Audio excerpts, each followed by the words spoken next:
Tambor xamânico, aí sim, esse daí é a minha área. Esse daí as pessoas me chamam de mestre mesmo. Eu falo isso com um sorriso no rosto porque a minha história pessoal foi de muita sorte. Eu conheci verdadeiros mestres durante a minha vida e não tinha uma relação de mestre-aluno. Tinha uma relação de amizade, uma relação de irmandade. E talvez por isso eu falo também sentado em roda e não de cima de um pedestal. Ah, o saudoso Ciro Leão, esse eu posso falar o nome porque não está mais entre a gente, está vendo a gente de um plano onde é muito mais entendimento. O Ciro Leão foi o primeiro, ele me chamou para cobrir uma aula dele no espaço dele, aqui em São Paulo. Ele me ligou e falou: olha, eu vou estar meio ocupado, tenho um grupo, você não pode vir aqui falar sobre o seu trabalho com tambores? Eu falei: claro que eu posso, Ciro. Aí eu fui lá no espaço dele, falar para o grupo de estudos dele ali, e ele me apresentou como... Esse aqui é Marcos Fraga, um mestre, foi a primeira vez que eu ouvi, um mestre de tambores xamânicos. É um mestre, Ciro, ele é um mestre mesmo. E contei essa história numa roda no Léo também, e o Léo também falou: pô, mas eu te considero um mestre. Eu falei: então beleza, então é isso, eu sou um mestre. Os tambores fazem parte da minha vida desde o começo. Comecei muito cedo, naquela época que eu falei, internet de escada, modem de 14400 fazendo barulho de fax, Netscape, Windows 3.11, você tinha que acessar BBS primeiro para entrar na internet depois. Não tinha tambor no Brasil. Fui procurar quem fazia, encontrei duas pessoas e chamei uma, o Ninon, ainda existe, está fazendo live hoje. Ninon Kramer veio fazer tambor. Aprendi a fazer o meu primeiro tambor com ele.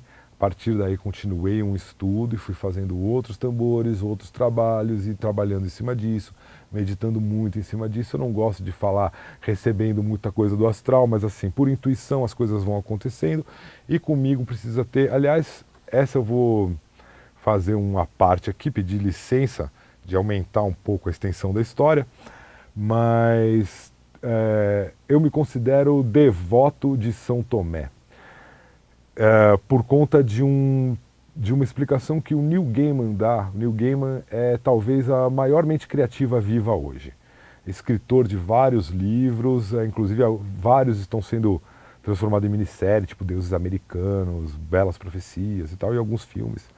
Neil Gaiman é sensacional, quem não leu vai ler. O Neil Gaiman fala sobre São Tomé, ele diz assim: as pessoas costumam falar sobre São Tomé com uma forma meio negativa ou acusando outra pessoa: você que nem São Tomé só acredita vendo. O Neil Gaiman entende que São Tomé, pela dúvida dele, ele foi agraciado. Então, quando Cristo aparece ressuscitado e diz: tô aqui, e todo mundo fala: caramba, ele ressuscitou e tal, e São Tomé fala: meu, eu não acredito. Cristo estende as mãos e fala para São Tomé: vem e toca, mostrando as chagas. E São Tomé vem e toca e fala: meu, é verdade, cara, você está vivo, né, e tal. Então, para o Neil Gaiman, ele não foi penalizado ou diminuído por falar: você só acredita, né, vem, você precisa tocar, então vem e toca.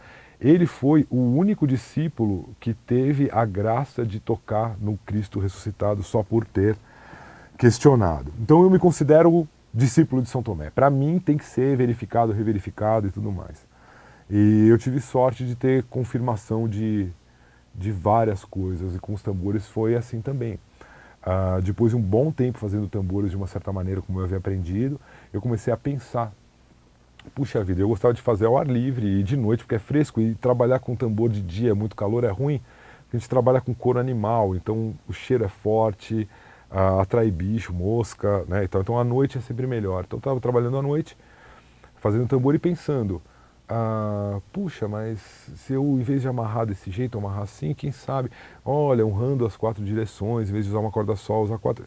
E era um processo de pensamento normal, até que, assim, puxa, se eu fizesse desse jeito, ou desse jeito, desse jeito, até que eu comecei a pensar em terceira pessoa. Por que você não faz desse jeito? Por que você não faz assim? Por que você não faz, né, assim, modela, usa essa numerologia, usa essa geometria e tal. Então, e eu comecei a prestar atenção porque é que o meu pensamento tinha passado a ser em terceira pessoa. Mas eu não dei muita bola até que a voz mudou.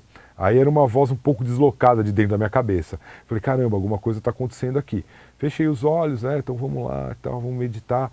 E senti uma corda saindo do meu pescoço e indo em direção às estrelas. Eu fui acompanhando essa corda, e a hora que eu abri os olhos, eu estava exatamente embaixo do cinturão de Órion. Assim, Órion estava magnífica no zênite, bem no alto da minha cabeça. Eu falei, conectou o cabo, faz download, né? Desce aí. E aí vieram alguns pensamentos, os quais eu escrevi e enviei para um descendente Cherokee que também tem um trabalho com tambores nos Estados Unidos. E a resposta dele foi o livro dele marcado um capítulo. E aí no livro dele falava exatamente as coisas que eu tinha visto ali, que de uma forma bem curta, e vamos fazer disso só um capítulo, então, assim, a história da construção de um tambor. De uma forma bem curta, ela funciona assim. Os nativos americanos têm um conceito de círculo sagrado, de sacred hoop. A gente vai encontrar esse conceito em várias culturas.